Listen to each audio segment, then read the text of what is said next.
This channel does not promote any violent, harmful, or illegal activities. All content provided by this channel is meant for an educational purpose only. পুলিশকে হুঁশিয়ারি দিচ্ছেন তৃণমূল বিধায়ক। ঘুটিয়ারি শরীফ ফাঁড়ির ওসিকে challenge জানাচ্ছেন ক্যানিং পশ্চিমের বিধায়ক পরেশরাম দাস। পুলিশের উর্দি পরে জমির দালালি করছেন ওসি, এমনই তার অভিযোগ। নিজের নামে খাস জমি লিখে নিচ্ছেন ওসি। ক্যানিংয়ে দলিল করতে গেলেই ঘেরাও করব, কে ঠেকায় দেখব। দলীয় সভা থেকে পুলিশকে হুমকি তৃণমূল বিধায়কের। এই ঘুটিয়ারির যে ওসি আছে তার ব্যবস্থা তো আমি নেব, এইটুকুই আপনাকে বললাম। তার ব্যবস্থা আমি নেব।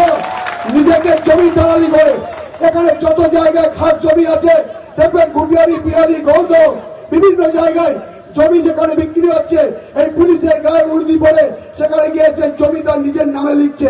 রেজিস্ট্রি অফিসে ক্যানিং এ যাচ্ছে, ক্যানিং এ তোকে ঘেরাও করবো দলিল করতে গেলেই।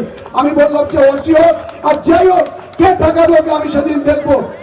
আমাদের ছেলেরা মার খাবে, নারায়ণপুরের মেম্বাররা মার খাবে, ঘুটিয়ারির ছেলেদের অত্যাচার হবে, আর ওসি চমকাবে, তাকে নিয়ে বাইরে বাইরে ঘুরবে, কোমরে কোমরে দড়ি বেঁধে যেন সে যেন দেশদ্রোহী, তার বিরুদ্ধে মানুষকে চমকাচ্ছে।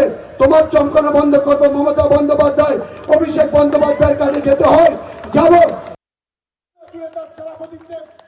এতদিন বিজেপি বা বিরোধীরা এই রাজ্য সরকারের প্রশাসনের বিরুদ্ধে মুখ খুলতেন, তারা একাধিক অভিযোগ করছেন এবং করেওছেন আগে। আর সেখানে দাঁড়িয়ে শাসক দলেরই একজন জনপ্রতিনিধি, ইলেক্টেড মেম্বার, ক্যানিং পশ্চিমের বিধায়ক পরেশরাম দাস, তিনি কিনা পুলিশকে হুমকি দিচ্ছেন যে পুলিশের উর্দি পরে জমির দালালি করছেন ওসি। এই ওসি ঘুটিয়ারি শরীফ ফাঁড়ির ওসি, তার বিরুদ্ধে সুর শুধু চড়াচ্ছেন নয়, তাকে হুমকি হুঁশিয়ারি দিচ্ছেন যে দেখে নেবেন।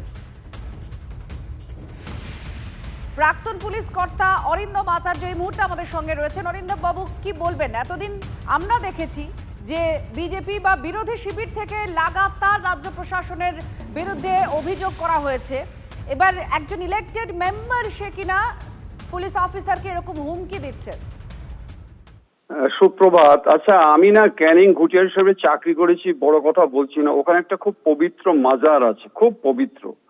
সেই সময় ছিল হেরোইনের স্বর্গরাজ্য।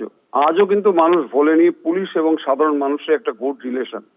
একটা ওসি যে এলিগেশনটা করছে যে সে আজকে কোথায় prevention and detection of crime করবে, সে জমি জায়গা বানাচ্ছে। এবার ইফ ইট ইজ ফ্যাক্ট, তাহলে প্রশ্ন হচ্ছে কি যে সেটা আজকে সুপিরিয়রদের জানাবে, সুপিরিয়ররা সিরিয়াস অ্যাকশন নেবে।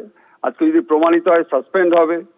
কিন্তু আজকে একজন বিধায়ক যদি এ ধরনের কথা বলে, এখন প্রশ্ন হচ্ছে যে আবহাওয়া রাজ্যের রাজনীতি যারা করছে তারাই যদি কোটি কোটি টাকা কামায়। আপনাকে আরো একটা ইনফরমেশন দিই, একদম ভরা সভায় দাঁড়িয়ে বিধায়ক কিন্তু এই হুমকি দিচ্ছেন। অর্থাৎ অভিযোগের সারবত্তা থাক না থাক, এর একটা প্রভাব কিন্তু রয়েছে ভরা প্রকাশ্য সভায় যখন এত বড় হুমকি দেওয়া হচ্ছে।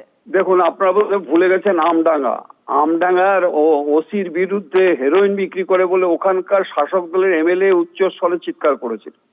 তারপরে দেখলাম তো ওখানে বদলি করেনি বহুদিন পরে অন্য কারণে। আজকে এমএলএ যদি বলে, তার যদি সার বস্তা থাকে, এলিগেশন পুলিশ এগেনস্টে প্রচুর হতে পারে। যদি সত্য ঘটনা হয়, তদন্তে যদি প্রমাণিত হয়, বললে তো হবে না।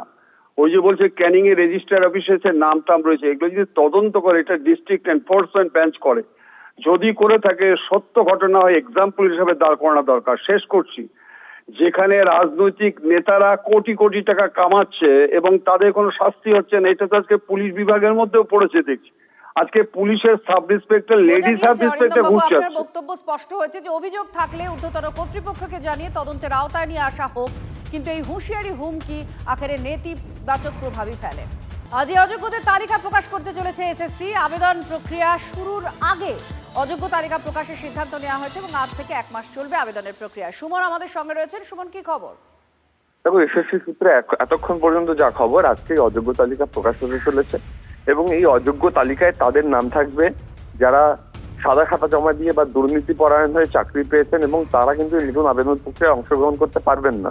যেটা জানা যাচ্ছে, এই তালিকায় অনেক নেতা নেত্রীদের ঘনিষ্ঠ আত্মীয়দের নাম আছে, যেগুলো প্রকাশ্যে এলে কিন্তু রাজনৈতিক তরজা শুরু হবে। আখরেই ধন্যবাদ সুমন।